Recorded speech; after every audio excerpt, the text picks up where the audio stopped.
6 months into my carnivore journey, and I crossed a huge milestone that I honestly never expected to reach, let alone happen so quickly. In just over 180 days, I was able to lose over 100 pounds on the carnivore diet. But the number wasn't the thing that hit me the hardest. What hit me was realizing I was finally getting my pace back, or finding a new pace in my life.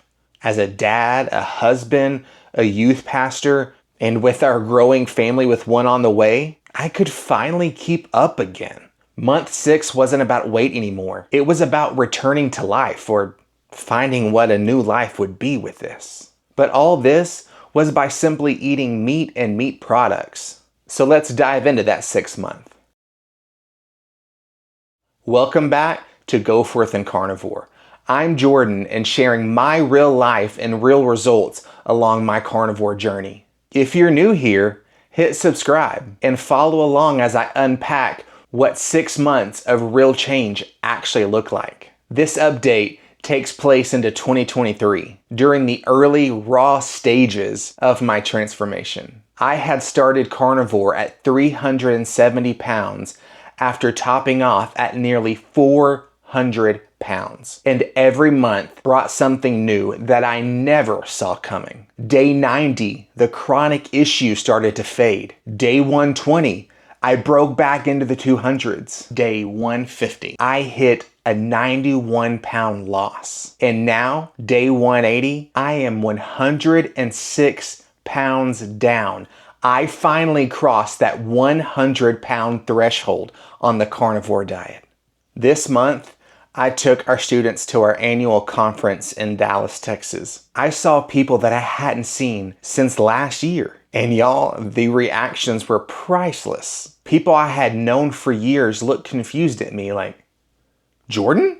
And some pulled me inside, were like, "Dude, you look incredible, but are you okay?" The mixture of amazement and confusion is something you don't forget. On this trip, we went to a Texas Rangers game, and at the end, all of the kids got to run the bases. My son bolted down that first baseline, and instinctively, I took off after him, and I kept up with him. A full MLB field. I didn't stop, I didn't wheeze, I didn't lose control of my breath. I kept up with him, running, jogging, and keeping pace with my 4-year-old son. That moment hit me hard. I wasn't trying to survive anymore. I was actually participating in the life that I used to just simply observe. Later on that trip, there was a lip sync battle between the different youth pastors at this conference. And a year earlier, I would have avoided that stage like it was the plague. I didn't want the attention back then. But this year, I got up there. I sang my heart out. I looked like a fool to have fun with those students, and I didn't think twice about it. For the first time in a long time, I felt free enough to just enjoy the moment instead of worrying about what my body looked like, if my body was gonna crap out, or if other people were going to see me. I was able to be there and enjoy everything around me. And yes, I was a goof, but I had a good time. Back home, the baseball obsession continued.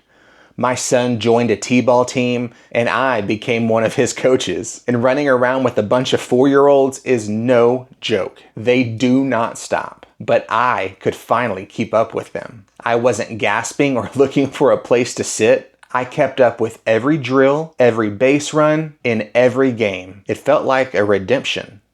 Another massive moment was that I realized that I was able to fit into an extra large, y'all. An extra large. I hadn't worn an XL in my adult life. I came from the 3 extra big and topping out at the 4XL at my worst. And shopping used to be a nightmare. I'd walk into the dressing room, already knew how it was going to end. I was going to feel insecure, the clothes were going to be too tight, and I was needing to move to that next size up. And in my head, that 4 extra big was a totally different level. And while I did have to buy a couple of shirts, I didn't want to have that full wardrobe. But now I did have to have a new full wardrobe, but in that size XL. And even then, it was a little baggy in different areas. I was able to go pick up a shirt, put it on, and it actually fit. I was able to smile in the mirror rather than sadly look with disgust at what was there. Something I really hadn't felt in decades, really. Clothes weren't this emotional burden anymore. Well, any more than they already are. They were proof that my size and life were changing. Speaking of change in size, back in 2019, for our anniversary, my wife and I went and seen the Broadway show Hamilton for the very first time. And during that point in time was when I was at my heaviest, and to be able to fit in the seats, just like at the Paycom Center with the Thunder games, I was so large, I would have to sit at an angle for my knees to bend down so that I was able to fit in that area because I was so large. And at one point in the second act, my legs started cramping and I shot up. And I was like, well, it looks like I'm walking to the bathroom, because how do you shoot up in the middle of a show and act like everything's fine when you're actually dealing with a leg cramp? Because whenever you have those leg cramps, you aren't able just to sit right back down. And so I had to walk out, regain my composure, let my legs rest for a minute, miss a couple minutes of the show, and then awkwardly and embarrassing walk back into the show, sit down and pray to the Lord above, please don't let me have cramps before the end of this show, because we paid a lot of money to sit in those lower orchestra seats, and I wanted to enjoy that show with my wife. But if we fast forward to 2023, we went to the show and I was able to sit, and I was barely even touching the sides of the seat. It was totally new. It was a new size and it was a new lease. No, we weren't in those lower orchestra seats this time, but I was able to enjoy the show and not fearful that my leg cramps weren't going to happen, unless I would have been dehydrated, not because of my size. And it was also Rachel's birthday this month, and we ordered a cookie cake from Eileen's Colossal Cookie, where they have that yummy almond buttercream icing, and boy do I love it. And old me would have taken a chunk right out of that thing and probably eaten 2 or 3 pieces of that cookie cake. But this time, I didn't even want it. It's insane. And our anniversary rolled around and we went to the Ranch, one of our favorite steakhouses to go for a special occasion. And they have this most wonderful dessert. It's the dulce de leche ice cream cake, I believe it is.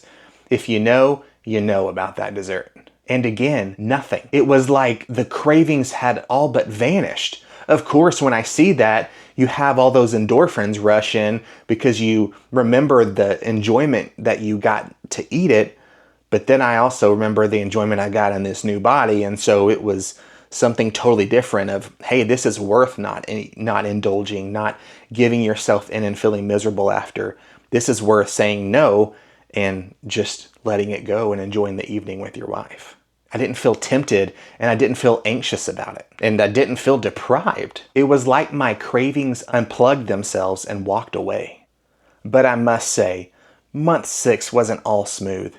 My hips and my back and my shoulders were starting to ache and needing readjustment because of the weight loss and how it would carry itself now. When you lose that much weight, your center of gravity changes. Muscles that haven't fired up in years are suddenly needing to be worked. I started to see a chiropractor to help straighten everything out. My gait, my posture, how my hips sit, and how my back supported me now needed to be readjusted, but the 264-pound Jordan had to learn how to carry everything with this lower weight that I've never been used to. It hurt, but it was the kind of hurt to remind me that I was healing and something that I was able to correct rather than I just had to learn to live with, like the chronic issues that came with the weight. I remember playing volleyball with one of the students and they're like, "What's wrong with you?" But it was just that moment of, I didn't realize that I was able to set up with my posture because my chest was lighter. I wasn't doing this, but yet my posture was still wanting to be there. And so I had to learn to correct that and to bring it back up. And it was weird because I didn't realize that my chest could go that high or I was that tall, because I would always have to just do this. And I still have to find myself to correct that of, Jordan, you're not nearly 400 pounds anymore. Chin up, neck up, straight back. This month, I also did something meaningful to mark the moment, literally, of this major milestone. I got the word manna tattooed on my wrist. Manna in Hebrew literally means, what is it? Within Exodus, it was the mysterious bread that God provided the Israelites every single day. It was exactly what they needed each and every day, no more and no less. And that's what this journey felt like for me. God provided what I needed each and every day. He brought strength when I was weak, resolve when I was tired, and mercy when I slipped. And I was able to see progress when I stayed faithful. And it just felt like the perfect timing to get this tattoo and the meaning behind it for my journey along the carnivore lifestyle. And so, when I look down at my right wrist, I can always see what God provides for me each and every day to this day. Month 6 continued to hit differently because Rachel was pregnant. Knowing another baby was coming makes this transformation feel even more real and even more personal. I wasn't just losing weight, I was preparing for the future of our growing family. I wanted to make sure that I was being the dad that could run, could play, could lift, could chase, and could hide behind something. And month 6 was a moment that I realized that all of this was a reality, not just a dream that I'd wake up from. Everything was a reality. 6 months in, I was a different man. Not just lighter, but even more present, more patient, more joyful, more confident, and more grateful. I felt like I was getting back pieces of my life that I thought were gone forever. That summer had swim parties, barbecues, event after outdoor event that I was able to keep up with. And even with the back and hip adjustments that I was going through, I was able to enjoy it and keep up with it all.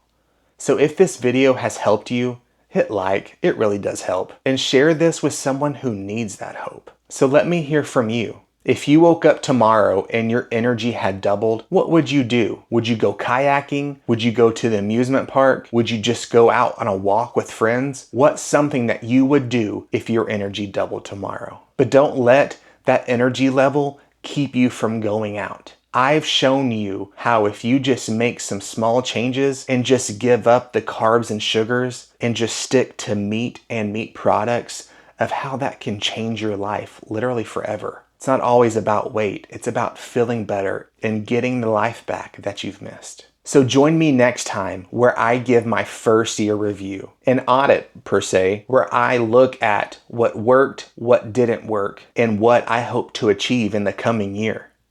So while I'll give my year review, what's something that you hope to achieve in the next year? Until then, go forth and carnivore. Bye guys.